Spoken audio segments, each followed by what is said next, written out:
The VO Meter, measuring your voiceover progress.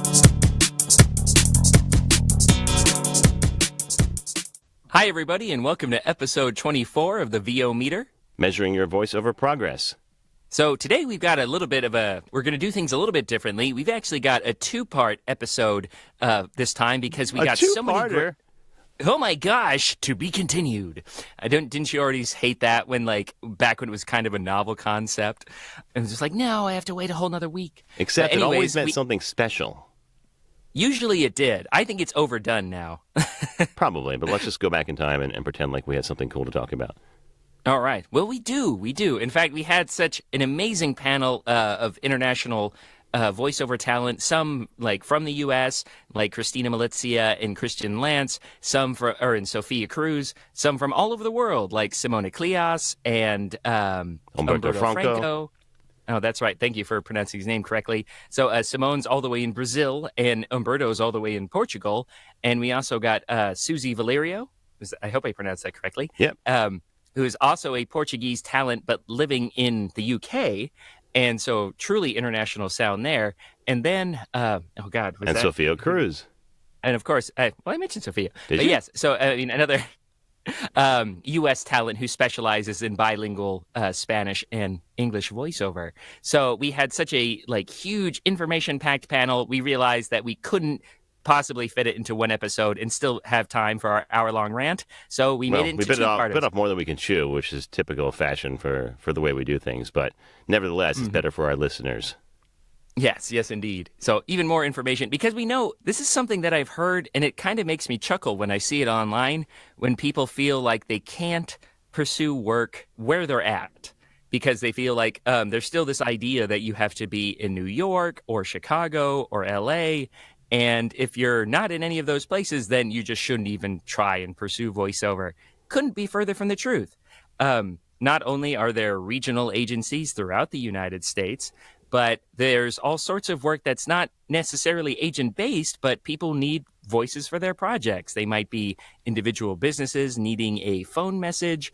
They might need corporate narration. There's really, the opportunities are only limited by our imagination. And your background doesn't matter either. The other takeaway from this panel that most of you will hear is that no matter what accent you have, there's a market for it, most likely. Exactly. Especially if you're living in another country and pursuing voiceover within it. So we'll get to our fabulous guests in just a few minutes, but before we do that, we have current events. So what has been happening with you, Sean?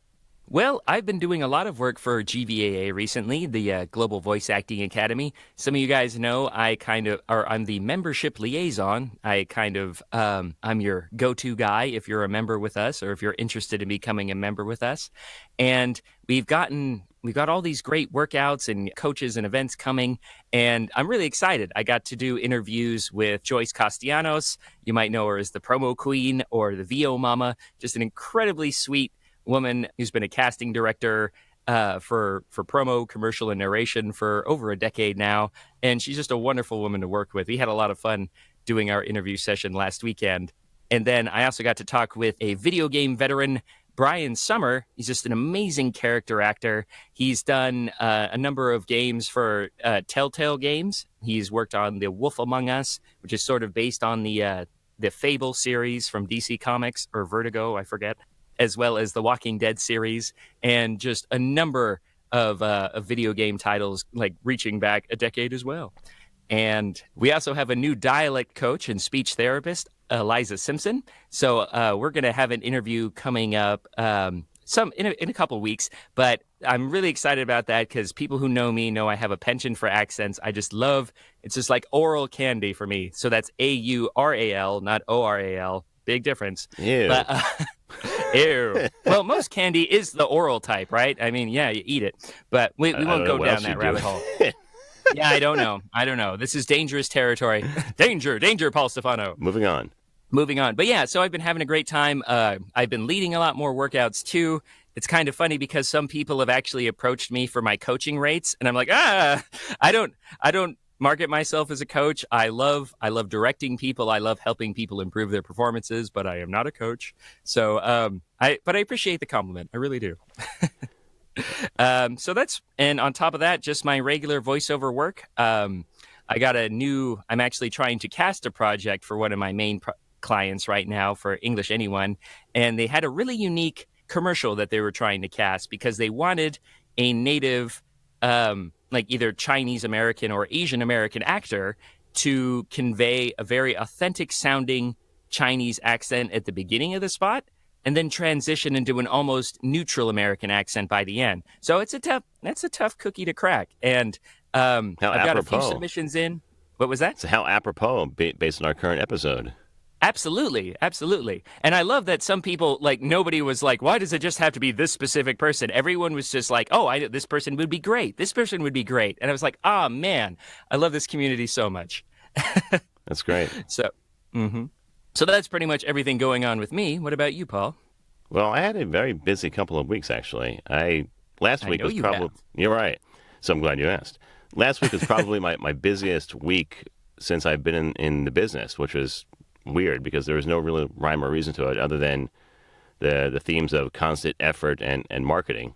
So I did a series of narration dubbing from Russian for videos on cryptocurrency. That was interesting. Yeah, it was a funny story because the way it came to me, it was from one of the freelance sites that I work with, and I bid on the project and they sent it to me. And there's a lot of negotiations about what I could do and what I couldn't do based on the bid as far as matching up the voice. And they did not want to pay me to match up the voice with the Russian version. I offered based on a fair rate, and they said, well, just do it however you would, and we'll match it up, because I offered them a fair rate, and then based on the GVAA rate guide, and then... Thank you. Shame drop. Right. And then they asked, does that include dubbing? And I said, no, here's what that would entail. And I offered them another rate. I basically charge 2/3 on top of my normal rate to sync to video. So yeah, that's an incredibly time-intensive service. Yeah, it almost doubles the work. So and depending on what the work is, I sometimes will actually double the fee if it's something I think it was going to be that long. So they balked at that, but then said, fine, we'll pay you the regular rate. So long story short, or too long already, I did that job and was paid for it last week. It was about 5 hours of audio, so that was pretty intense. And then I also did a live session for kind of a weird request. It was a video game, at least that's how it was pitched to me. And this came from a studio who I reached out to 2 years ago, 2016. I sent them an audition. It was at that point for I think a radio ad. And they said, no thanks, we have somebody already, but we'll keep your information on file. And I thought, sure they will. They'll probably just recycle it and I'll never hear from them again. Lo and behold, 2 years later, they come back to me and say, hey, we have a video game we'd like you to do. So let's do a session this week. So we dialed up the studio on Wednesday of last week, and we did the voice. Using Hidalgo call, I guess? Actually, we used Skype. It was just a directed session. They didn't need to record on their end. I recorded on my end. But we just used Skype for that. And it turned out it was a video game for a human resources department of a company, a very large company, actually, that cannot mention, sad to say, but you would know it if I did. But anyway, we did this Wait session. Another 2 years. Maybe you'll get permission. Maybe, yeah. So it turned out to be a video game as an interactive way to train their employees, which I thought was pretty cool. I hadn't really heard of that before.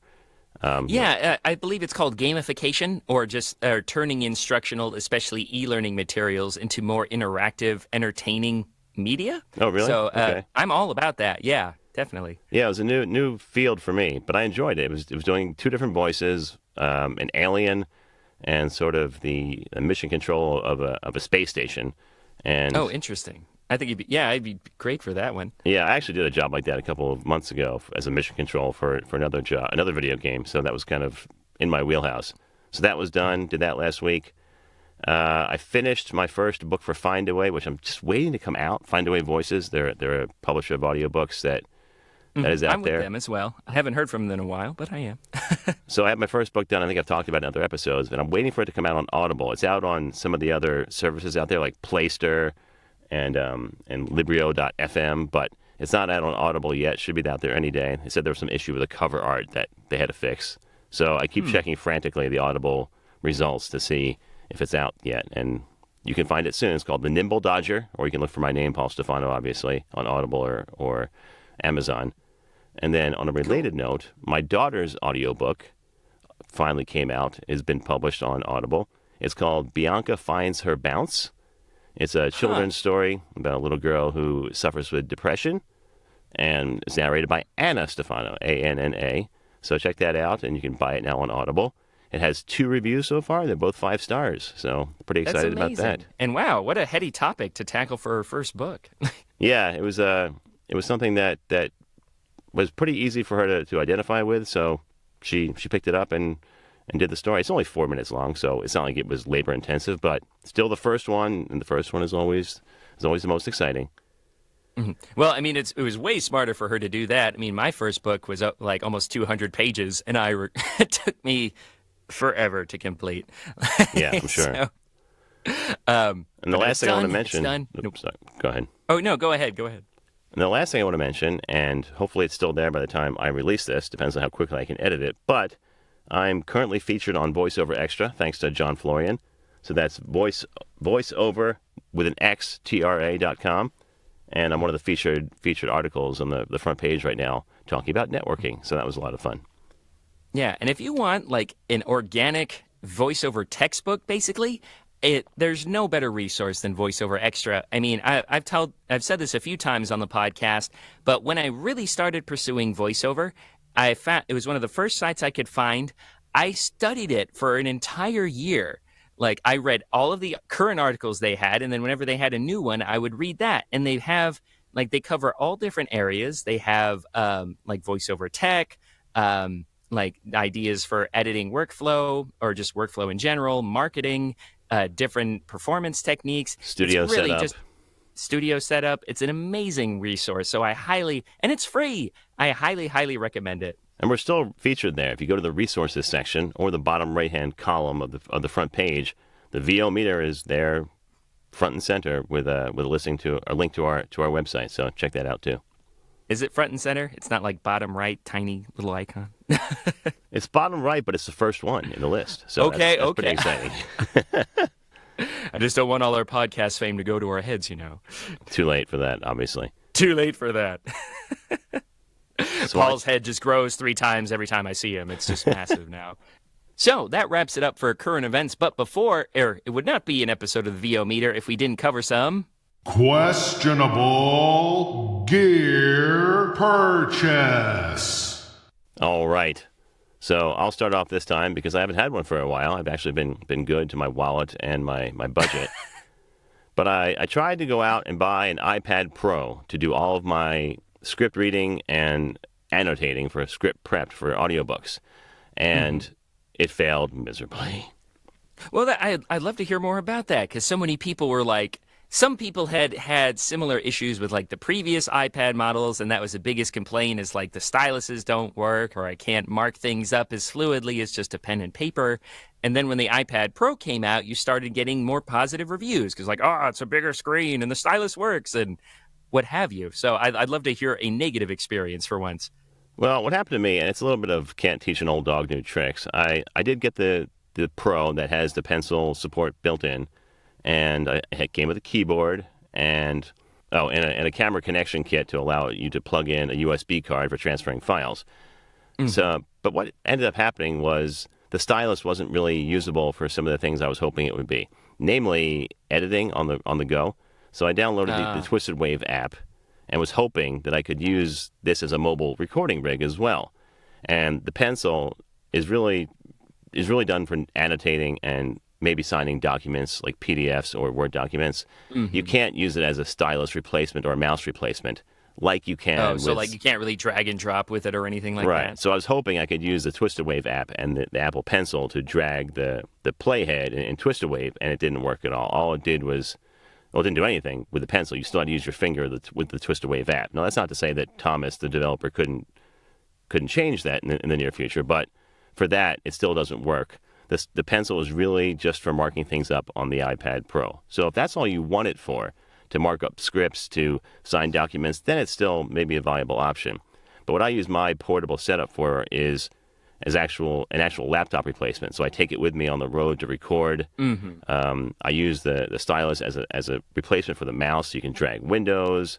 You can actually click on documents, click on applications and icons and double click, open them up. Use it as a mouse replacement, and that's not what the iPad is set up for yet. So in my case, it really wasn't anything that I needed, and I spent a lot of money for it, where it was basically something just that was a luxury that I did not need. So I did get rid of it, and I'm back to using the Windows computer with the stylus and I guess Audacity at this point when I'm on the road. Oh, I wish you could say you were happy as a clam, but the disappointment is prevalent in your voice. Well, it was an experiment, and the reason people love the iPads is because they just function so well. It had great battery life. It's super thin. It's like an iPhone on steroids, just wider and bigger. And for that reason, it would have been great to be a portable solution. But for me, it's just not ready for prime time yet. And it's depending on what you're used to and what you can get used to. The iPad can be a great, I don't know. I personally view it as a supplementary tool. I like using it as a script reader as part of my mobile setup. But I admit, even though I'm pretty facile about using Twisted Wave with just my fingers and stuff like that, it's fun if you're on a bus ride and you have nothing better to do, just edit some tracks. But yeah, for most people, I understand that it's not the most conducive or productive way to edit audio. I'm super so much faster on just a laptop. So I don't really have a questionable gear purchase this month. I do have a questionable gear sale, or that I'm in the middle of, and that I'm actually, after hemming and hawing about it for a couple of weeks now, I'm deciding to sell my Neumann TLM 103. And I can already hear the collective gasp in the interwebs. So let me first say that the mic itself is amazing. It sounds great, but I have to be far more selective about when I use it in comparison to my 416. Because, my space is treated, but it's not isolated. And usually in rural Washington, that's not a big problem. But I just realized that this beautiful mic has sat in its case for 6 months.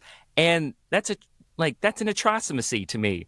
So I really wanted it to go to someone who could get better use out of it. And so right now, somebody from an audiobook production house is talking with me about selling it to them. We're still negotiating a price, but hopefully it will work out in both of our favors. And did you tell them the history behind it and this show? Oh, yeah. Oh, no, I didn't tell him this one. But I will back up a little bit because it's kind of relevant. So like I said, my space may not be the perfect one for $1,000 condenser that can hear, the most common analogy I hear is that it can pick up a mouse farting in another state. And that's pretty true. Yep. But the 416, I live with my family. They don't have to worry about being as noisy and stuff like that as long as we're a few rooms apart. And, no one's ever complained about my audio. And the thing is I realized, unless someone asks me to use a different mic, do I really need one? You know? I've used the 416 for e-learning, audiobooks, all the things that they say you're not supposed to be able to use it for. No one has complained. So it really got me to think about that. And the truth is, if I love the 103, but it's not my dream mic. It's not the one that I my dream future studio features, if you will. And that one is actually similar mic called the Gefell M930. So you might know that. Oh no. Oh no. So, and that's another it's so silly because it's just if you've been following the podcast, I literally haven't had a questionable gear purchase in months. Well, that's all about to change. It's all about to change. Well, I'm not going to go rushing out and buying everything. But the thing is it's just thinking of your business in stages. What is the best use of that investment? You've got $1,000 sitting in a box that you're not using when you could be reinvesting it in any other area of your business.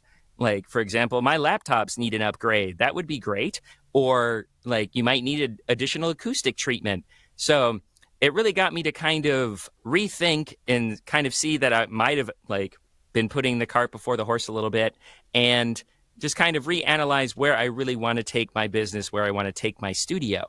So you really wanted to try it, you know? I did the same thing. I did want to try it. You're right. The way you came about it was the same way I came about it. Was I said, "Oh, there's a good deal on a 10. Well, you know the story by now. Well, we thought it was a 102, which Right. would have been fine in this environment because I hear it's got a more controlled, smaller pattern. But you always want to try the 103 in your studio, just like I did, and that's why we traded and I sent it to you. And now at least you've had that experience. You can say the 103 was, blank for me, and it wasn't this, and now I know.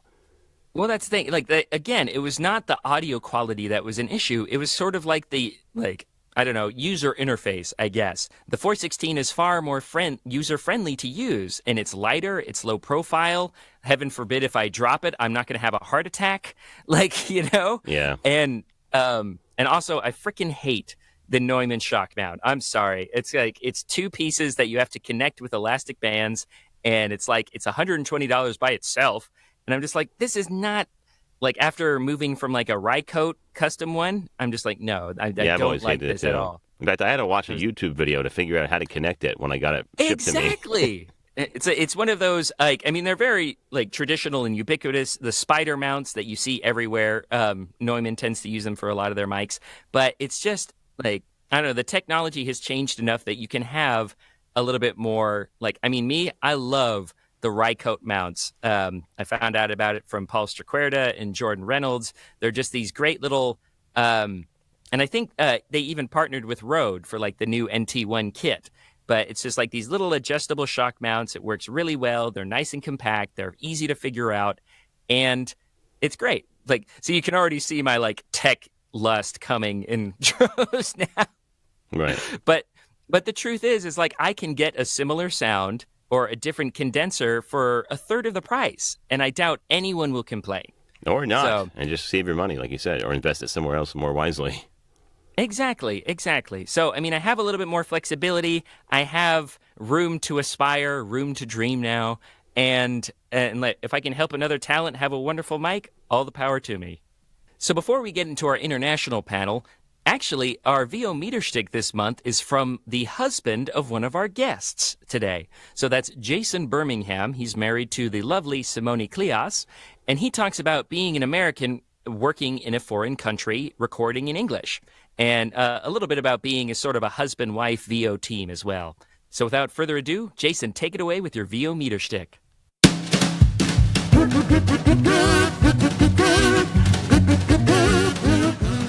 Hey everybody, it's time for the VO Meter Schtick. What did he say? It's time for the VO Oh, never mind. The VO Meter Schtick? Oh, got it. Paul, hi, it's Jason Bermingham here in Sao Paulo, Brazil. Thanks for including me in this. I'm Simone's husband, and Simone brought me into the voiceover market probably about 10 years ago. We met when we were both working with pay TV, and she kept encouraging me to do voiceover because it's a big market. And I had no idea there was English language voiceover in Brazil, and today it's my main gig. Now, I'm sure Simone talked a lot about the work I do in English, and we've done presentations about our work at VO Atlanta with our X session for voiceover in the global community. But one thing we don't talk a lot about is the challenges of working together as a couple. We have our own home studio, which we've built ourselves, and often I record Simone for international jobs, which means I'm basically her sound engineer, which can be a little trying sometimes because you get a client on the line and you don't really want to introduce yourself as Simone's husband. Because that's not your role in that job. You're basically doing what you do every day, which is working as the sound engineer, playing back takes, making choices for editing. So often I'm just introduced as Jason, the sound guy. However, sometimes during the sessions we let our intimacy show probably more than we should, without really thinking about it. And somebody starts calling me amor. And we start having a little bit more intimate conversations. And sometimes I think clients probably wonder what's going on in that studio in Brazil. But then if we ever catch ourselves doing that, then we do say, oh, wait, Jason's also my husband. He's not just my sound engineer, and everyone's relieved. But it's a challenge working as a couple. It's wonderful. It's unlike anything I've ever done. We grow together. We work together. And I help Simone promoting her work in the United States, and she helps me promoting my work in Brazil. So we grow as a couple, and it's been a wonderful, wonderful journey.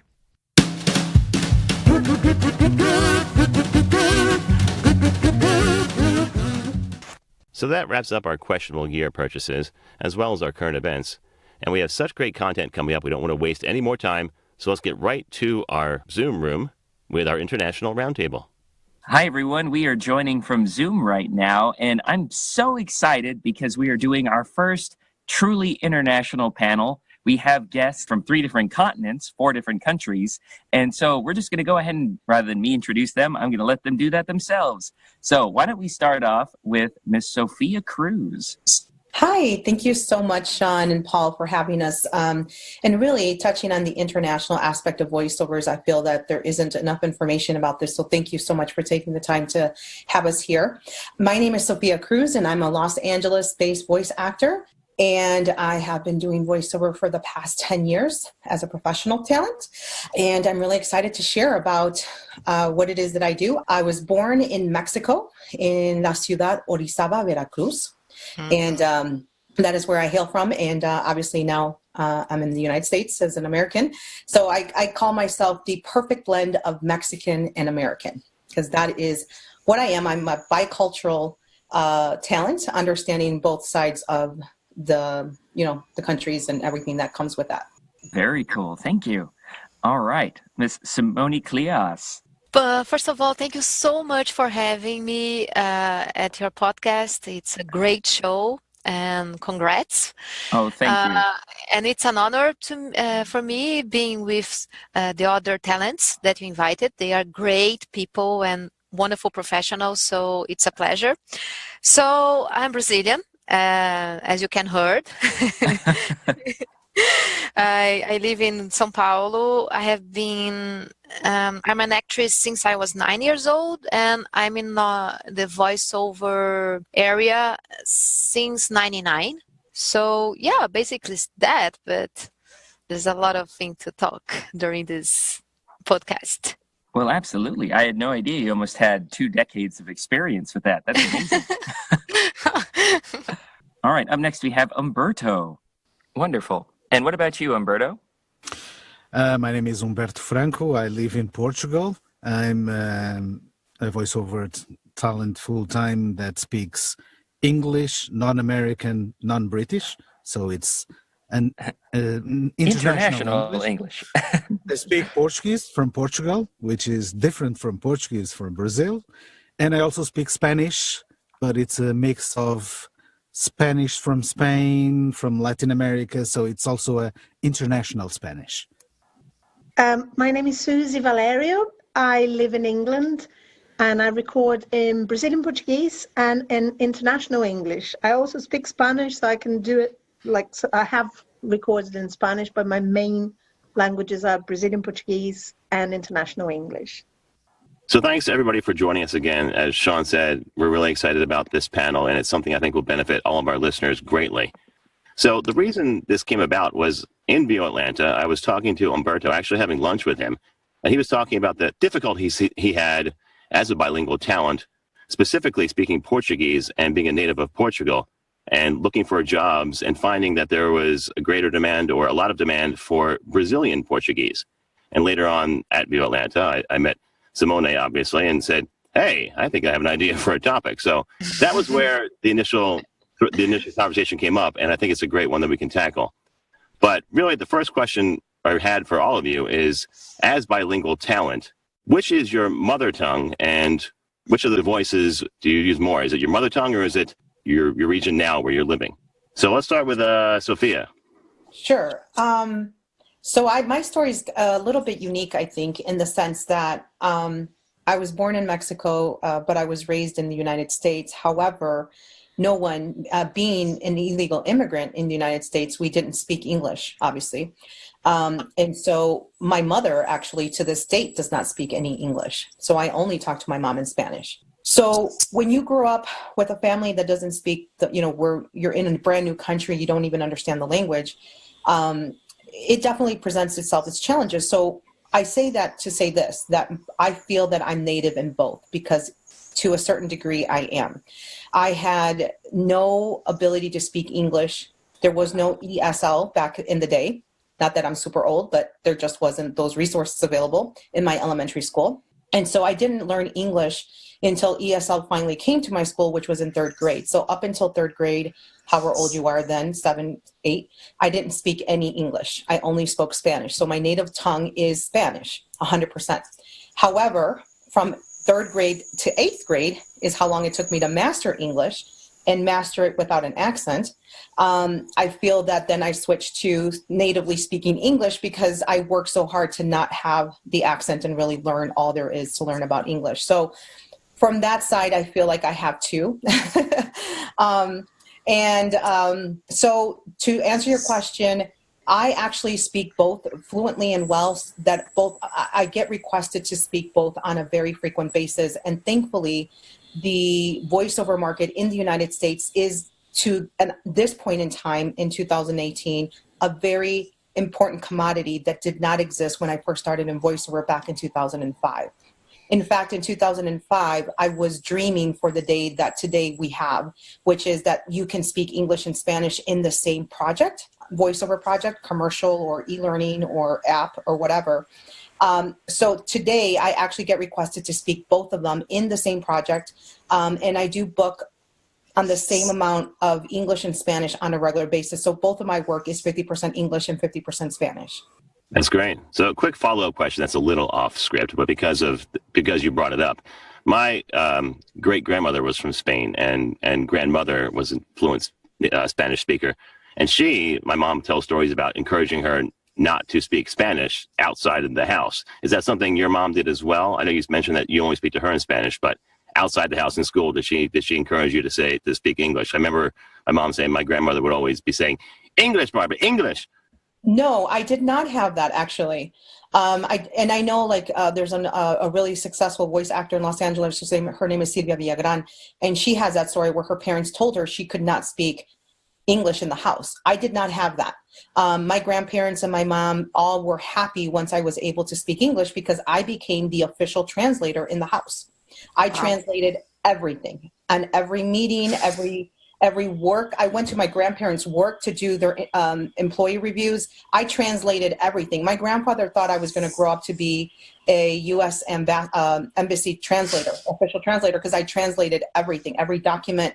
And that's why I actually learned to not like Spanish, because it just became such a burden to me. I mean, when you think about a small child having that kind of responsibility. And so I didn't like it. And so I kind of shied away from translating. Even to this day, I have an official translator on my staff, Sophia Cruz VO, because I don't want to translate anything ever again. I mean, obviously I do it, but no, I was not discouraged. I was actually encouraged because I became a valuable asset to my family, being the only person who spoke English. Interesting. Well, thank you for that. And Simone, which is your native tongue and which do you use more often? My native tongue is Portuguese, and I live in Brazil. So most of my jobs I record in Portuguese, or some of them, like Sophia, I can record in both languages, but only when they need a strong and Brazilian accent, because I don't record if they request a native speaker. I can do that. I have strong accent, so I have been doing, for example, I'm the voice of the international airport in São Paulo, Brazil, and I do in Spanish, Portuguese, and English with a lot of accent, with my accent. So, because they requested that, because they said this is a Brazilian airport, so the voice has to have accent. So, I think it's a wonderful thing nowadays that people accept, and the market accept our accent. And I have been doing the same thing for Latin Airlines. I'm the voice of the Latin Airlines airplanes in English and Portuguese with accent. So I think it's a wonderful thing nowadays.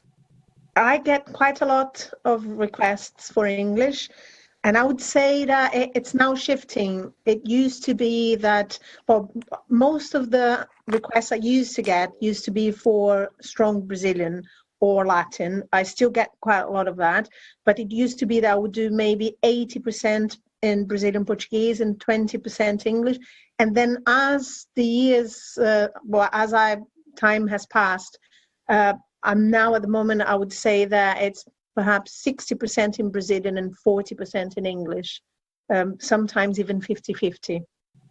I also get a lot of requests for accented English, but I will say, 50-50 would be like the ratio of work in Portuguese and in English.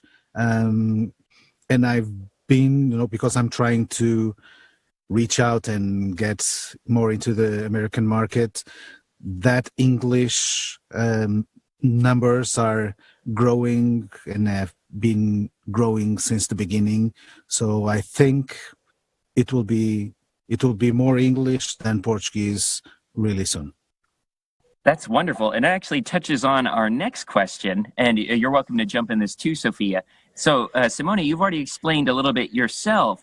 But I'm just curious, when you're, for the rest of our panel, when you're asked to do a voiceover in English, do they ask for an accent, or do they want more of a neutral, like more standard American dialectal English? And Simone, as you said, they actually request the accent. So I'm curious to hear what some of our other panelists have to say about that. Well, here in the UK, actually, I have to say that most of the stuff I do in English is not for the UK, interestingly. Lately, I've been getting more auditions for America. Here in the UK, they are a little bit old-fashioned in that respect, I would say. Maybe, don't know if old-fashioned is the best way of explaining it. Either that, or maybe they're not as diverse as you would get with the international market. Because I feel that in America, you have more of a sense of a global market, whereas here the work is more sort of local. So you don't really hear, many accents on TV, for example, on TV commercials. Yes, if it's a French product, you have a French accent doing the commercial. If it's an Italian product, they will have an Italian. But unless the product is specifically from a country, they will use sort of a British accent. So at the moment, I would say that most of my work in English is actually for clients in the US. How about you, Humberto? Is there a request for English specifically in Portugal? Not specifically. I work in Portuguese. I work with a couple of production houses, 2 or 3 that give me regular work. All the rest of the Portuguese work that I do is through production houses in Germany, in the UK, some in the United States. And then I get the feeling that, and the majority of the work I do in English is for the United States. Mm-hmm. For some reason, they like my, accent that you cannot tell from where I am. I'm understood, but they don't know exactly where I come from. So the majority of I believe all of it goes to the United States, the work that I do in English. Well, that's a spec I see a lot, even on my auditions, where it says, we'd like him to have an accent not necessarily discernible. He has to be sort of mysterious, which drives me insane because I don't have any of that. I'm wondering why my agent is sending it to me. No, I mean, I find I was honestly so amazed in Atlanta to find out that there's this whole massive wide world out there. Because, I'm with lots of agents here in London. A lot of my work is in London. The stuff I do in Portuguese is always through agents. I have very good agents because as a foreign voice, I can be represented by many. I'm with the best guys in London. I do have amazing agents, and I get really good jobs in Brazilian Portuguese. However, somewhere along the casting process, they don't even think of anyone that is not British for adverts and stuff here. It's just incredible. It's completely different to America. This whole thing of the mysterious international hasn't really happened here yet. What about I'm hoping that it will change. If not, I might need to move across the ocean to the other side. Man, we'd love to have you. I had people telling me, if you lived here in the United States, you would book a lot more jobs than you are booking in Europe, because a lot of them you have to be in the studio to record.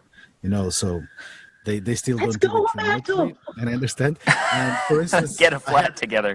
I had, and for instance, Sean knows we had like a training session with MJ Lalo, And she just then emailed me and said, send me your character demo, because your accent is what a lot of people is looking for. I said, I don't have a character demo. I have to do one. So that is the thing that's why I believe that the English with, like, not a Latin accent, but that accent that you cannot tell where it's from, is being requested more and more and more in the United States. And that's, in my case, that's good. Yeah, I mean, I'm like what Simone said, that I'm really grateful that finally we're at a stage that accents are welcome instead of seen as something negative, because I was told that I would never be able to do any kind of national work because I have an accent. And so I'm thankful for that shift, and it's a beautiful shift. And so today I would say that it's not so much that they want an accent as much as they want that there is a difference in, it's not general American standard anymore, is the coveted voice, that they want some ethnicity to your sound. And it's not that it has to be a heavy accent. And so for I can only speak to the Mexican Hispanic accent, because that's the stuff that I see mostly. But for the Mexican, there is, you had said this earlier and I didn't answer your question, but there's neutral Spanish, then there's Latin American Spanish, and then there's Mexican Spanish. Obviously, I specialize in Mexican Spanish, being Mexican. And so they will ask for a English with a slight accented English. I've had to relearn that. Never did I think that was going to happen. I had to relearn how to speak English with an accent. And that is now more like I see that more frequently than I ever have. Now, most often though, they don't want it super heavy. Like when I go into, like, when I was 2, my mother brought me to America. No, they don't want it that crazy, right? They just want me to sound like me, which is, I'm kind of a blend. I am a blend. I don't sound 100% American. I don't necessarily sound like I'm Mexican unless I'm going to go, or something like that. So they just want you to sound you. And so that's the beautiful thing, is that I can sound like myself. I don't even have to, quote unquote, put on an accent. I can just sound like myself. And they're like, oh, that's good. That's exactly what we're looking for, even though I don't really have an accent. So I think it's beautiful, and I'm really thankful. And then there are times where they do want it more heavy. So it just depends on the project and how much they want it to be, quote unquote, neutralized, and how much they want it to be depending on the market. But yes, there are more and more we're getting asked for that English with the slight Hispanic accent. And I want to add something. Can I, Sean? Please. They request me the accent. In my case, because I have accent, I different than Sophia, I have a strong accent. So, but for example, my husband is Jason, and he lives in Brazil with me, and he's American, as you know, Jason Bermingham, and he records only in English here all the time, and they ask him to do a neutral accent.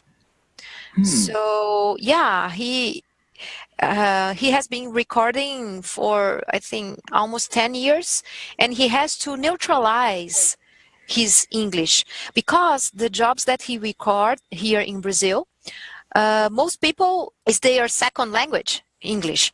So he has to adjust and make it very clear. So I think if you want to enter in the Latin America market, you should learn how to neutralize your accent to get more jobs. Very interesting. I'm sure it's something a lot of people, or a lot of our listeners, haven't really considered or thought about. And where is Jason from, Simone? Does he have like a regional dialect? He is from Oregon, but he was raised in California. Ah, okay. So he might have a little bit of a Western, wouldn't call it a drawl, but like. Yeah, okay. he was raised in a farm in. Oh, okay. And in Nevada. In Fallon, Nevada, and in Paso Robles, California. So he has to learn how to neutralize his accent to get lots of jobs. Interesting. Very cool. Yeah, this is very interesting for you to have in mind. Mm-hmm. So I'm curious, and you can talk about this for both your native work and your English-speaking work. Are there specific markets or genres that you specialize in for your various kinds of jobs? You mentioned that with your accented English work, you did a lot of work for Latin American airlines, but are there any other large brands or markets or areas of voiceover that you specialize in for each language? So I do a lot of radio commercials. And for my radio commercials, I do both English and Spanish, equally the same. And I also do a lot of telephony, and that's also English and Spanish. I just booked a very big contract, e-learning contract for Spanish only. But I do equally as much work in English as well. So for me, I'm really half and half for everything. I also did an app, which I'm really thankful to say, for the American Bar Association, for one of a kind for the Hispanic population in the United States. I can't disclose exactly what it is yet, but it's very, very important. And I'm really thankful that I can lend my voice. And they had me do it for both English and Spanish, which I thought was really interesting, because I thought I was only going to do the Spanish aspect of the rollout, and they wanted me to do both the English and Spanish. So I would say that I find myself equally doing the same amount of work, whether it's an app. I've done text to speech. I was the a voice for a GPS system in the Texas, and that was all Spanish. And they wanted someone that was authentically Mexican, even though they didn't make me pronounce the words the way that they should. So instead of saying Alameda Avenue, they wanted me to say Alameda Avenue, which I thought was very interesting. But nonetheless, I find myself really equally doing both English and Spanish, and I don't know. I think it's how you brand yourself, and I have branded myself as that seamless, flawless English to Spanish voiceover, and so that works. It's worked for me really, really well, and I find myself booking those jobs on a consistent basis, which makes me really happy, because that's truly what I wanted to do. So I do commercials, e-learning, corporate narration, telephony, apps, text-to-speech projects all the time in both languages. Oh, and I have to say, I'm also gearing up to do the political season as well. Ooh, very cool. So, yeah. Great question. I have never thought about that, but you're right. I do different jobs in different languages. In my native language, I do commercials. I narrate TV shows. I'm the voice of Sky on air shows. I do promos in Portuguese. I do everything. Not everything, but I can do much more in my native language. And in English, I do telephony, corporate videos. And now I'm thinking while I'm talking, I'm doing the projects that I'm recording voiceover for virtual reality. I have to do them in English as well because of the international market. So I'm doing this. But when they need a native speaker, I recommend Sophia and other friends, because I really think that it's very important to know what kind of jobs you can do and what kind of jobs you can't do. And you have to recommend, and you have to recommend the right person. And that way, as you talked to me before we were live, we can have a strong relationship with our clients if you recommend a right person for the job. So I think we have to think, what are our strengths? That's very important. Like you said, you look a lot better to a potential client if you recognize that, I might not be the best person, but Sophia, she's exactly what you're looking for. And if you're right, and you both just look like superheroes to the client. So that's an incredible point, Simone. Thank you for bringing that up. Yeah, and vice versa. Like, I never would try to even start with Portuguese, or, I know my limits, and I can do Latin American Spanish, but if they wanted to be like I know a ton of people in the Latin American market that could do it better than me. And if I felt that project would be better suited for something, I absolutely recommend refer people all the time as well. It is important for everybody to know what their strong suits are, and this is what's so great about the voiceover community is that we have each other and we have a strong community, and we know the people that are good in our community and we can refer them. And I'm so appreciative of all the relationships I've been able to build, and having Simone and Jason and knowing them, and obviously Paul and Sean, you as well. It's good to know people and know what their strengths are so that you have an ability to refer somebody, because we were saying that earlier. When someone refers me a client, I want to make sure that that client will go back to the person that referred me and feel incredibly grateful for having recommended me, because then they know they got a true professional, and I treat every client like they're gold, because they are. And not only Sophia, but I can refer Susie, because she speaks Portuguese and English fluently. She's native in both languages. That's great. Well, both of you actually, Sophia and Simone, you answered my next question a little bit, so I'm going to rephrase it.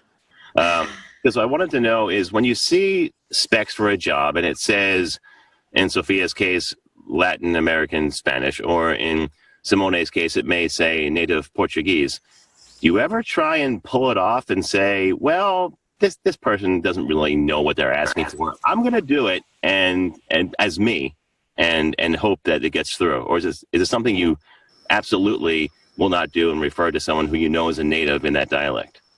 And Humberto, if you're there, you can jump in on that too. Never. Because, for example, Portuguese from Portugal is totally different than Portuguese from Brazil. I prefer speaking English with Humberto than in Portuguese, for example. Okay. Yeah, it's like American and English, British English. Yeah. Or I think it's worse. I don't know what do you think, Humberto? But I would compare like Portuguese from Portugal and Portuguese from Brazil, like American and Scottish. So the same base of the language, but like instead of potatoes, they say nippies. So if you don't know, if you never lived there, you won't be able to understand them. Yeah. So if I go to Brazil and I speak my Portuguese that I speak daily here, for sure, 75-80% of the people will not understand me.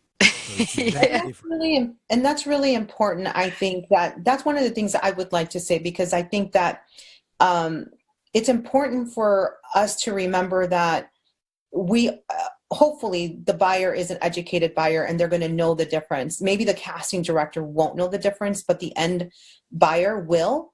And so if you're trying to portray something that you're authentically not, it's going to come through and you're going to look bad. And there's no point in looking bad when you can look great and you can refer somebody who is qualified. So I too would agree that I never submit. If I'm not qualified on the specs, I will not submit, or I would absolutely refer somebody else who would be exactly what the client's looking for. So even I see a lot of people for the Mexican market, for example. So I would just say, like, Mexican Spanish has become very popular in the United States. It is the most requested form of Spanish, just because there is such a big Mexican population here. And I've noticed that some other people who are not Spanish, native Mexican Spanish speakers, will say, well, it doesn't matter. I speak neutral Spanish anyway, or I'm from Latin America, that will work. And it's like, no, it won't. It actually won't work, because I know when someone isn't a true native Mexican Spanish speaker. Like, I can hear it. And so it's just important. There's no reason why we need to pretend to be somebody we're not. I think it's important to embrace our ethnicity and do that well, and then let whoever has the right language, the right accent, the right everything, do what they do best. So that's my 2 cents on the subject. Now, does it matter based on genre? So, for instance, e-learning, telephony, obviously, they're looking for an accurate dialect. If it's a character, animation, does that change your point of view? Where you're maybe creating a voice anyway? Right. I think, and Christina and Christian would be definitely the ones that are I'm sure they're going to speak up on this. But I would say if you're creating a voice, that's a different story, because you can definitely, and actually one of the ways that I view accents is the way that Pamela Vanderway teaches it, which is it's not about neutralizing your accent. It's about learning how to add on the accent that you want to have. Because who you are, who we all have accents. It's not about my accent better than yours. It's about learning how to add on the right accent that books you that next job that you want. So I would say with animation, absolutely, I can learn how to become a tortuga for Latin American versus the Spanish version, Mexican one. So I think that there is room for you to learn how to add on other accents. And if you master it, then absolutely, if you're the right fit for the job, it should always be who the right voice is for the job. Now, if they're looking for the right native person to have those skills, then it's up to the native person to ramp up those skills so that we can book the job.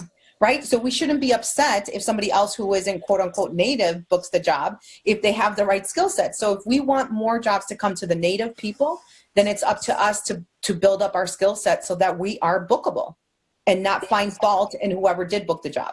I heard somebody once say that, like a bad imitation of somebody or a bad imitation of an accent, when you're talking about cartoons, probably it's an amazing character. So I believe that case is very specific. But, regarding still for instance, the Portuguese from Portugal and Portuguese from Brazil, I receive a lot of scripts that they say it's Portuguese native. And I start to read. And immediately I see that this is not written in Portuguese from Portugal. So many times the clients don't have a clue. They just know that they have to do in X number of languages, and Portuguese is Portuguese. So it will be understood in everywhere. And that's not the way it is. I think we need to educate the clients also. I agree with Sophia and with Humberto, because I also get a lot of stuff that is actually for European Portuguese. So no, I wouldn't try and just try and pull it off. I would speak to the client, and if it is in Portuguese, and explain and say, look, it's very different, because sometimes they don't realize that actually the different accents are even there. So I would try, first of all, approach them, speak to them. I do actually have a pretty good Portuguese accent from Portugal. I have a lot of Portuguese family. So I have recorded sometimes in an emergency, but I always say, I'm not native. I'll give you a sample. You can pass it on to the final client. And if they want to go with my voice, then yes. But I'm always very upfront, because I think it's completely different. It's a totally different accent. And if I see something that, is Portuguese from Portugal, I wouldn't attempt to do it without telling the client that I am Brazilian. I think it's sort of similar with the Spanish as well, isn't it? Because it is very different. They're almost different languages, I would say. And certainly I would not try to pretend that I've got a Spanish accent, because I can't pull it off as a native. It just, to my ears, it doesn't sound right. That's fascinating. And Humberto's metaphor of comparing American English to Scottish English is perfect. That crystallizes it in my mind perfectly, because whenever I've spoken to someone from Scotland, it is like they're speaking a completely different language. Right? Yeah.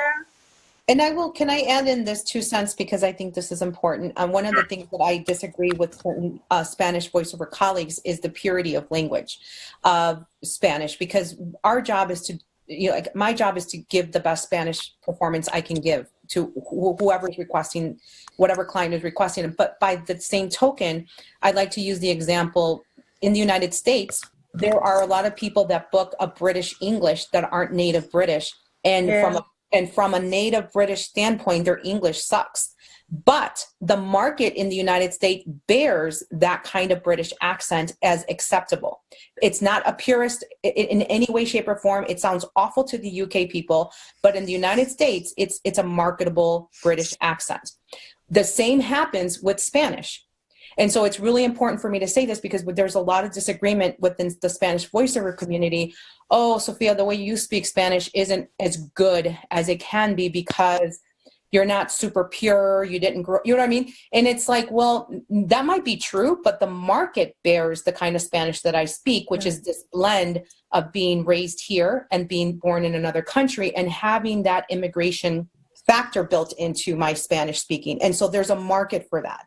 And so I just want to make that clear because there is a lot of debate about this, but our job is to just, like, I've been working on my Spanish actually for the last 5 years, knowing that I was going to enter the Spanish market again. And so I had to polish it up, for sure. I had to polish it up.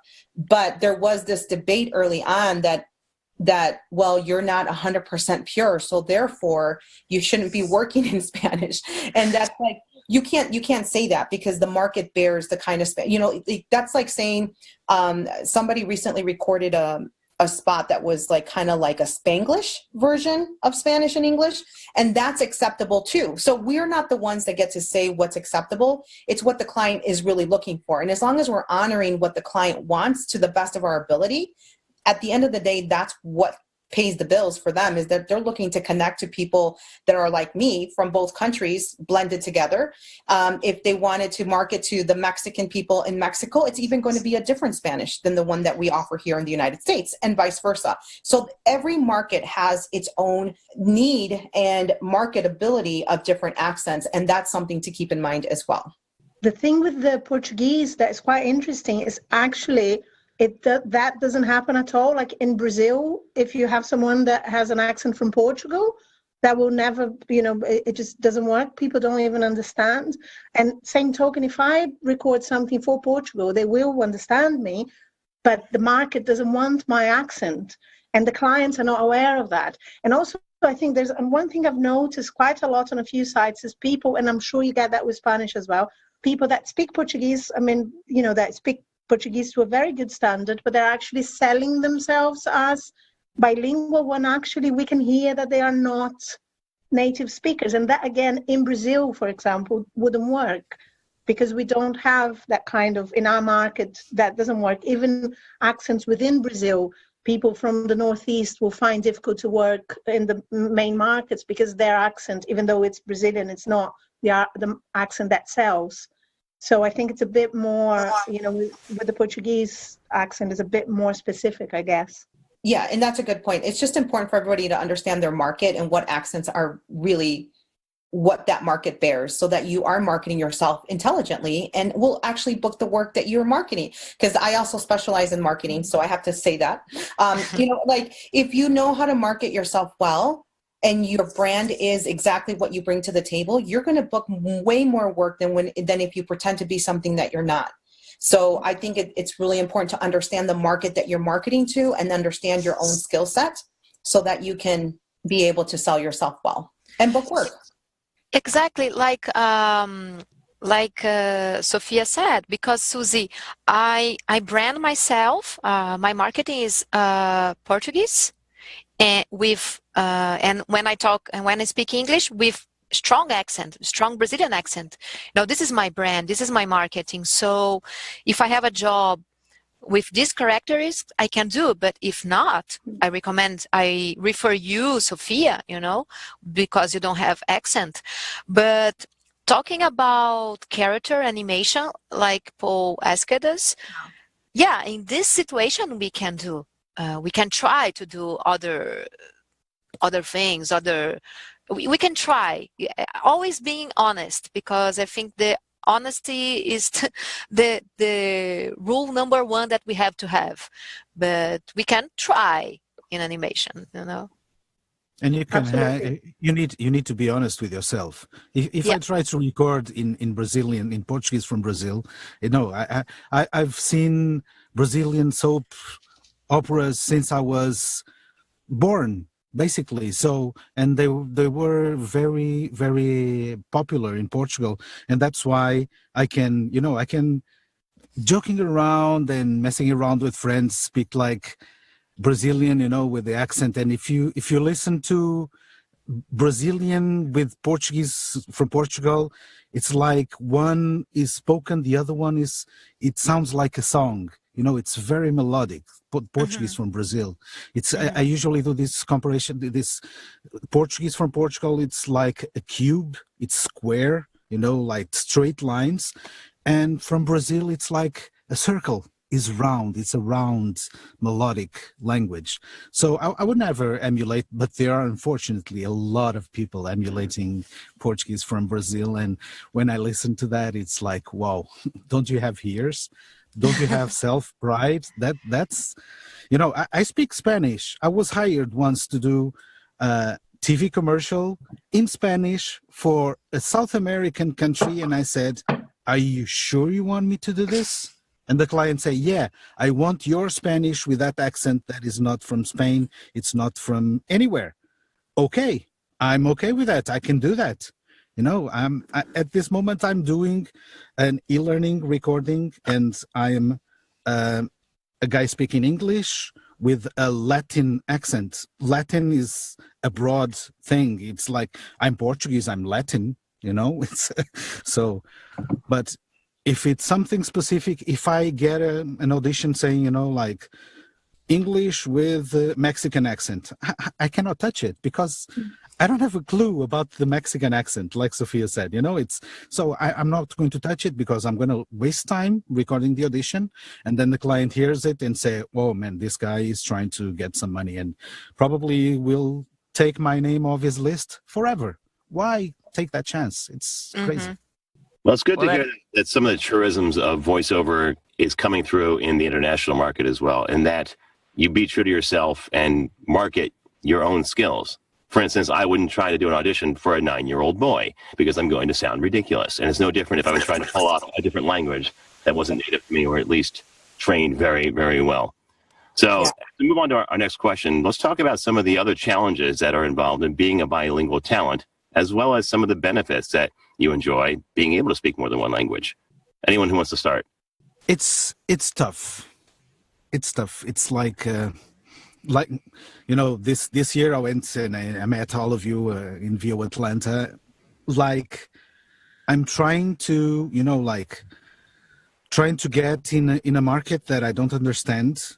But yeah, I'm actually, I speak 3 languages fluently. So I want to use this broad spectrum that I have. I have my market. It's not focused in one point because I speak all these languages. I have like a huge horizon where I want to reach, and I want to try to improve in getting into this market. Even once I spoke with, I believe it was with Christina Milizia, and I asked her about, do you think I can get can you advise me an accent coach so I can improve my accent? And the answer was, why you want to lose what you have that is unique? Mm-hmm. Why? Don't do it. So absolutely. My English is this one. My Portuguese is native, and my Spanish is a mix of Spanish that I learned when I was in Galicia in Spain, from working with people from Colombia. And, it's like a fruit salad, everything is mixed, and I can pull exactly what I want. And many times the client hears it and it's different. It will work for me. And that's it. But it's a tough job, and I just want to be myself. People will recognize my voice if they don't see me, because they already know my accent and say, oh, that's Humberto. And that's amazing. That's amazing. Yeah, I would, I can't, I hope this makes it to the final podcast, but I cannot stress enough how important it is to love what you bring to the table.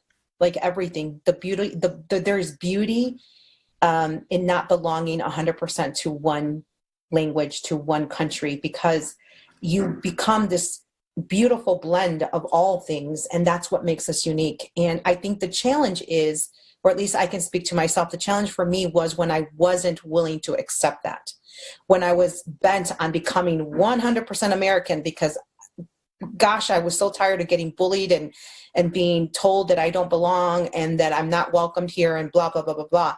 And so I ran away from my heritage and wanting to embrace this new one.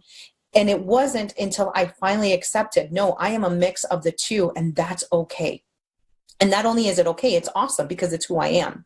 And so the beauty has come finally accepting that, including all the naysayers who thought your Spanish isn't good enough, your English isn't good enough. Like there's a thing in Mexico called La India Maria, ni de aquí ni de allá, but it doesn't matter. I am from both. And so for me, the challenge was when I wasn't willing to accept it. Now that I have, it's incredibly beautiful. And I book a lot of work with everything that I bring to the table today. And that's what makes me unique. And that's why I love what Humberto said. Absolutely. Don't get rid of what makes you unique. Add on additional things that you want because you want to book more work, but never change what makes you unique. Because if you can accept yourself, you're going to see a lot more success, because the confidence that you will bring to the table with your clients is going to be unlike any. I have clients who think I'm African American. Seriously, I do, because they don't know where to place my accent. They're like, well, she sounds not neutral, so she must be African American. I don't care what you call me, just book me. You know what I mean? So I just perfect. It's perfect. Yeah. Like you want ethnicity ambiguity? Sure, I'll be that. And then I tell them I'm from Chicago. Oh, that's why you sound that way. You're from Chicago. You know, I don't care. I could be from New York. I just book me. So that's the beautiful thing, is that you can be booked for whatever the client wants you to be. Sure, that's what I am. No problem. I mean, I find for me, it's quite similar. I've been in England for a very long time. And so obviously my accent has become more British as time progresses.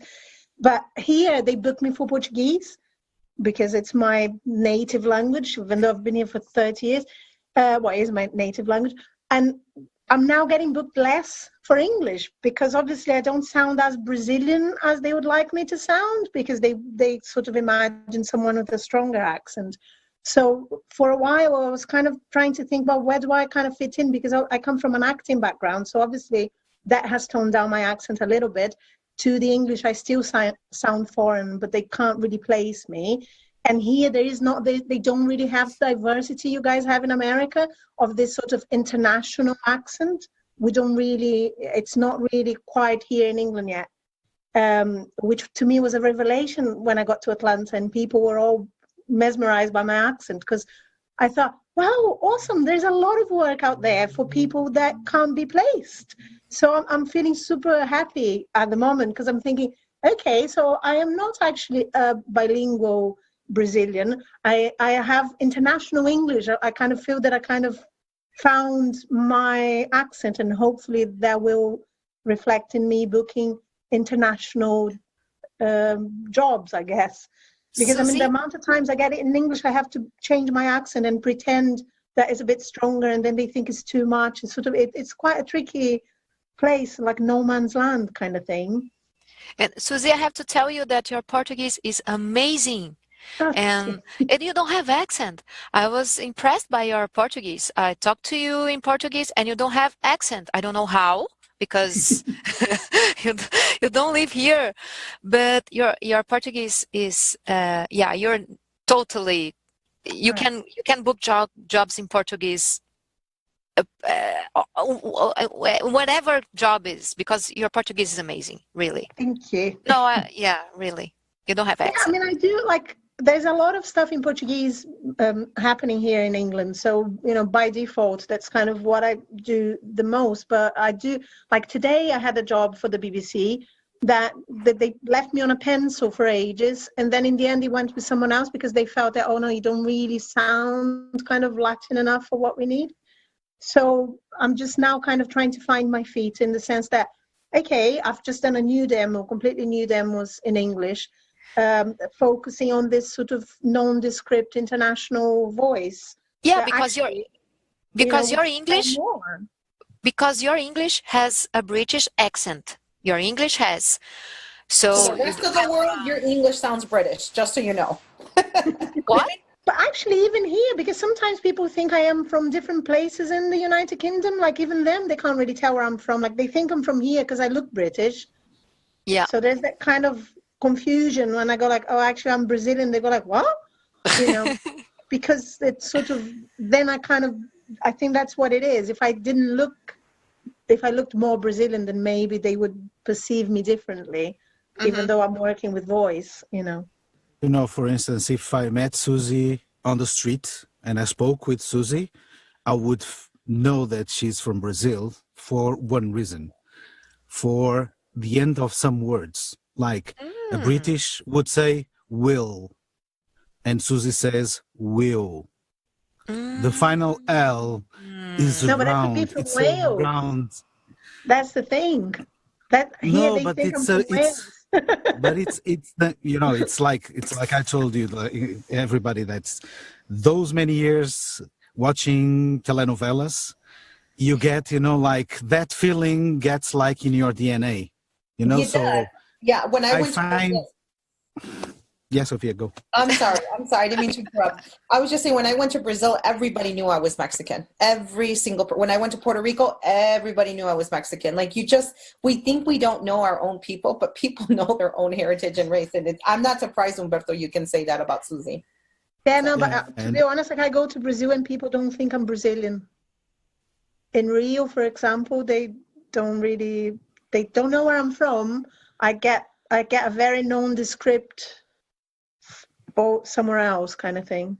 I never actually because now you have a mix of both languages. You're not British and you're not Brazilian. You're like a citizen of the world. You have like a unique voice, a unique talent, a unique accent. That's the amazing thing, is that each one of us is unique. Absolutely. And that everyone's unique. We're all snowflakes. Yeah. Yeah, and we're all international snowflakes. That's a wonderful point, Humberto. Oh, beautiful. I love that, Sophia. All right, so kind of touching on the points that we talked about before, I love that you guys are all echoing each other to some extent, because again and again you see this, you have to have this an awareness of where you sit in the mix, and like you need to understand how the audience is going to perceive your particular voice. But in the same vein, you can't be too married to the sort of ethnic standards of various genres and markets, because you have to be true to yourself. And so while it's important to, like you said, to be able to add accent tools to your skill set, if you know that you can't do a convincing enough, like Castilian Spanish or Brazilian Portuguese or what have you, you refer it to someone who you know specializes in that. So already we're just getting so many great tips and recommendations for how to go about this if you're trying to break into international markets. So with that said, if someone is trying, if they know that they're a bilingual or potentially bilingual talent, what kind of steps or considerations should they make to try and pursue bilingual work? You don't need to be bilingual to work in Brazil or in Latin America. For instance, you, Paul, Sean, Susie, Humberto, Sophia, you are bilingual, but talking about Paul and Sean, I know that Paul have been working internationally, and he doesn't need to be a bilingual artist to do that. So you just have to know the market and know a little bit of the culture and how the market works. And you can ask me how Brazil works. You can ask Susie how British market, and Humberto the European, and Sophia the Mexican. You can ask your friends how can you enter and how is the culture in each country. But as I told you, Jason has been working as a voiceover artist in English in Brazil. So you don't need to be a bilingual artist to work internationally. This is gold. It's the world is waiting for you, especially in countries that English is not the main language. Mm-hmm. They need English voiceovers, and they don't have native. They have a few.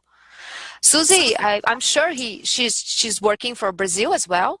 Yeah, a lot. But also, lately I've been doing a lot of work for other countries in Europe, because more and more companies produce stuff in all languages. So, you might have a company in Holland that is doing stuff in multiple languages, and you can enter that market as well, which is fantastic, I think. I think the main thing that I think is to identify, like, are you truly bilingual? You know, what is your level of, you know, the second language? So then you can actually just sell yourself, as we just said before, you know, appropriately to the client, you know. So that should be the starting point for everyone, because yes, you could be fluent in 3, 4, 5 languages, but that doesn't mean that you can actually record in all of them, isn't it? So that's the main starting point. But aside that, after that, then yes, it's like Simone said, kind of research the market and maybe, you know, speak to people on groups, different groups, and then try and get information from people living in those places, really. Absolutely. So maybe reaching out to native speakers, like native voice talent like yourselves, and be like, hey, would this work? Would this be marketable? Or like kind of like just a safe space for them to get feedback before they try and like make a bad impression with their bad accent. Absolutely. Because I think people are not I think that you have to be a little bit honest with yourself when you kind of, do I sound bilingual? Or, you know, do I not? Or maybe try and get a second opinion, I guess. You know, that would be good.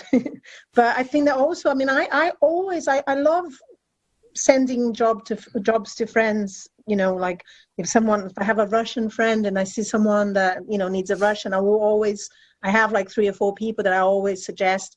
It's nice to pass work to other friends. So it's quite important to sort of enter the bilingual groups and just sort of make friends, I guess, you know, and ask for help. Humberto, Sophia, any thoughts? Everything, I believe it's said. It's like if somebody comes to me and wants, like, I don't know, Spanish from Catalonia, and I know somebody, I will refer that person, and that's through referrals we can get, you know, like, I don't care if I can do it. If it's something that I don't do it, I'll give it to somebody, which in Portugal, that is not the general way of working, because, you know, even in Portugal, a lot of people, unfortunately, if they know about a job and they cannot do it, they will say, well, I'm going to keep quiet and I'm not going to tell anybody. And why? It's, you know, just give it to somebody else and that person will refer you if something comes up. And that's it. You just or not, you know. Or not. Sorry, or not, yeah, you know, because you have to refer, but not expecting anything. But yeah, of course. The old karma. But usually that's, you know, like that interchange of information between voice talents that, you know, because we know each other, even if it's through the internet, but we know each other. So yeah, just pass the job to somebody that is able to do it. That's it. Yeah. Yeah, and I would say, you know, here's the thing. This business is about building relationships. This isn't about, I'm going to go knock on Sophia's door, because I can only speak for myself, and I'm going to see and get all the information she has about the Spanish market. That's never going to work. But if you are a person that genuinely wants to connect with me, and you want to build a relationship with me as a colleague, and it's a give and take situation, of course, that's going to be more welcome than someone just coming to try to, you know what I'm saying? So I think it's really important, because I know a lot of people will be listening to this podcast. This isn't about finding Susie, and we're going to have Christian Lance on here. We have really, you know, we're all professional people in voiceover, and we're busy. And this isn't about finding, oh, Christian, give me all your contacts for Disney and let me get, you know what I mean? It's not about that. We are a very helpful community, but we want the relationship more than anything else. And I think that's what's so beautiful. If you take the time to build those relationships, go to the voiceover conferences, get to know people face to face, that's where you're going to make the most out of your connections. And so I just need to say that, because I think that's important. But we are all here. We are all available as best as we can. We're all very busy. God knows, trying to put this podcast together, right, Paul and Sean? But we do love each other. We do support each other. And we do want people to see success in whatever market they want to be in. But when I think about marketing and all my marketing students, I always tell them this the secret is to focus on the one area you want to see growth in, because where you put your energy, that's what's going to grow. What I find that most people do, the mistake is that they try to be everything to everyone. And that's why they look back and they're like, well, I didn't see any major growth. Well, that's because you spread yourself too thin. I've been focusing on the Mexican market. Guess what? That is where I have seen the most growth in. Yes. The bilingual English-Spanish market has been my laser focus for the last 2 years. I just finished saying that I book work in English and Spanish nonstop because that's where I'm putting all my energy into. It's not trying to become a Portuguese talent. It's not trying to do, Brazilian anything. It's just Mexican, Spanish, and English. That's all I focus on. And that's where I'm seeing the most growth in. So that's super important for everybody to pay attention, because you're not going to be everything to everyone. If you want to become an international voice actor, pick one country you want to expand on and become a master about that country and understand what works. Get to know which voiceover colleagues are in that country and start building those relationships. And then you will see growth in that one area. And then you can build on and keep going. One thing I'd like to say is that I think, yes, absolutely, the meeting in person is fundamental. And from my experience, I mean, I love the internet. I'm always online pretty much. And I was so surprised when I got to Atlanta and I actually saw everyone like in the flesh, because I realized that I actually had, because I thought I was going to go with the British people I was traveling with. There were quite a few of us anyway. So I was like, okay, fine, we're going as a huge group. But I got there and I knew so many people. It was just awesome to meet, Sophia, Humberto, Simone, and all the people that I had been talking to online for ages. And kind of just by building relationships on Facebook, essentially, I think it's really important that you kind of try and communicate with people and try and be helpful and, I don't know, just sort of just be nice, generally speaking. In our case, we met everybody here in VO Atlanta. We have to be grateful for this wonderful conference. And I agree with you and Sophia, this meeting in person, it's very important for us.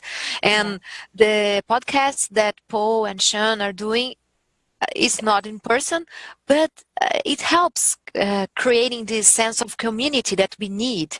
And to strong our relationship, like Sophia said, we have to be I was talking to a friend here in Brazil today because we are struggling with this cachê, the money, the budgets. They are getting down here in Brazil. I know that they are getting down in other countries as well. So I was talking to him, let's be strong together, let's create a community, and then we can fight with this dropping budgets, and we have to be strong, and we have to be strong together. This is very beautiful. I'm very passionate. I'm a Latina, and this subject really makes me feel happy, and I'm very happy to be with you talking about this and sharing with others our experience. So that's why I'm so passionate. Well, that's a great note to wrap up on. I just want to say I appreciate everybody being here.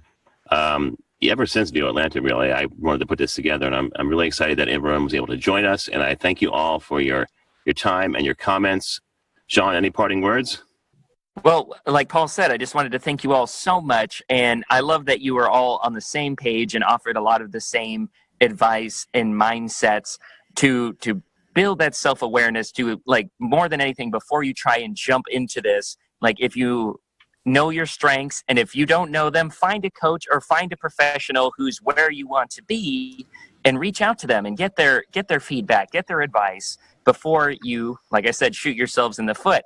And one thing that I want to note is that even if you don't specialize in as being a bilingual talent, as far as I'm concerned, all of us here are international talent. Any one of us could get booked for an international English voice spot. Before we go, why don't all of you tell us how clients can reach you if they want to hire you? Why don't we start with Humberto? Well, the clients can go to my website, www.humbertofranco.com, or through my email, which is very simple, also Humberto@humbertofranco.com. Great. And Simone? I have a website in English, abrazilianvoice.com, and I have my website in Portuguese, that is simonekliass.com. So, but thank you so much for having me, for having us. Great, our pleasure. Special. And Sophia?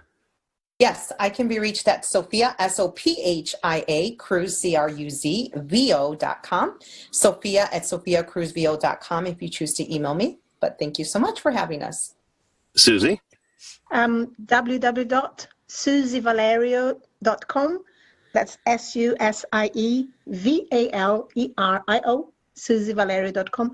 And my email is contact@susievalerio.com. So thank you guys so much for that validation, that encouragement, and just being here today, representing your various countries. Thank you so much. Wow. So thank you so much to our international panel for sharing that experience and giving us a whole new perspective on just not only like if you are a non-U.S. talent, how you might be able to integrate yourself into U.S. or U.K. markets, but if you are a talent in North America, how you can sort of branch out to different countries and pursue and market yourself that way. So, but Paul, you wanted to talk about some of the little hiccups that we had as well? Well, it just, the theme being everyone spread all over the world was actually really appropriate because some of the issues we had, I think, were because of bandwidth in the home countries. So Humberto mentioned that he was having issues with internet connection and actually dropped out and made a call to his internet service provider in Portugal while we were on the call. So I appreciate him going the extra mile just to be with us, which is crazy, but we do appreciate it, Humberto. And Humberto's fantastic. Like, on top of being a great talent, he's one of our most loyal VO Pro members for GVAA, and he's always just he's so fun to work with, and he's such a humble guy, and he's always singing our praises. He's really fun. It was so nice to meet him at VO Atlanta. Yeah, and that's actually kind of what sparked the whole episode, as I mentioned in the interview, that talking to him about his challenges was what made me turn the wheels and say, hey, there's an idea for a show. So I appreciate him sparking that in me as well. But like you said, everyone was so gracious, and I really appreciated their perspective because they definitely brought up some things I hadn't thought about. And they crystallized more in my mind how I should never, ever try and put on a fake accent for an audition. So there may have been occasions where I had thought about it or may have actually done it, but now I will never do it again. Thank you, everybody. Well, the thing is that you can, for example, as Christina will mention in our next interview, you can work with a coach to get a more realistic, more authentic sound if that's within your budget. But you're right. If you find, and this is true not just for accents, but for character voices or vocal types in general, if you don't feel confident that you can do it in an audition, don't audition, because they're going to ask you to do that and 10 times more when you get into the booth. Even if your agent sends it to you. So I'll give you a perfect example. There's a series coming out in the next couple of weeks, or has it come out yet? The Netflix series Spy Kids, starring Christian Lanz, who we just spoke to, or will be in our next... Yeah, I mean, he's... Well, you'll get to hear him more, but you might recognize him as, he's probably the most famous voice double for Antonio Banderas. I recognized him back from the old Nasonex commercials where you had that sexy 3D beat telling you about the wonders of that was him? medicine. That was him. Oh, I thought that was actually Banderas. I don't think so. So anyway, what I was trying to say is that when that came out, I guess about a year ago, I got that from my agent, and they wanted me to audition for it. And I said, no, for Diego. That there's no way I was going to pull that off. And I'm so glad that was one that I passed on, because that would have been ridiculous. Me against Christian for that role. Yeah. I mean, it might have been fun practice, but still. Yeah. And it's just, remember your audience. If it's for a video game or even a cartoon, depending on what the creative team wants, they might not want something that, they might want something that's more evocative, that kind of connotes the idea of this place rather than something that's completely accurate. But, again, if you don't feel confident doing it, don't. So that pretty much wraps up this episode of the VO Meter. Measuring your voiceover progress. So our next episode is going to be a little bit different. We're not going to do our usual current events and questionable gear purchases. We're just going to go straight into part 2 of our international panel with Christina Malizia and Christian Lance, and we know you guys are going to love it. And then coming up later in the summer, we're going to be featuring Peter Bishop, the British voice talent living in New York, and that's going to be pretty exciting. And Bish has been great, and he's offered a lot of sage advice to both of us over the voiceover bulletin board and in private discussions, and I always enjoy talking to him when I can see him in person as well. Yeah, we had a great time at Uncle Roy's and hope to do it again soon. And then finally, we have committed, the VO Meter that is, to broadcast live from MAVO 2018, the Mid-Atlantic Voiceover Conference in Herndon, Virginia, in November 9th, 10th, and 11th, so I'm really looking forward to that. And I will be joined by Ken Foster, who will be guest hosting since Sean can't make the cross-country trip that time. So sorry to hear that. He's replacing me, guys. I keep trying, but it never lasts. No one can match my charisma, but definitely not. But I appreciate that. But yeah, I really, really wanted to go to MAVO this year, but it just didn't make sense with VO Atlanta. And last year was a very travel-heavy year. So I'm kind of going to buckle down and refocus and save my finances. But I hope you both have a wonderful time. Val Kelly always makes an amazing conference every time she does MAVO. I know this year our keynote speaker is no less than Kari Wahlgren, just an amazing voice talent. She got her start in anime with things like Footy Cootie and Samurai Champloo. She's a regular on Rick and Morty now, and she does numerous characters for Marvel and DC, and she's just all over the map. Wonderful actress. And on top of that, you have Sarah Sherman, voice caster for Disney, Sunday Muse, wonderful character talent out of Canada, and just so many other great guests. You're definitely going to learn a lot. It's a small conference, but the content is huge. Yeah, it's going to be fun.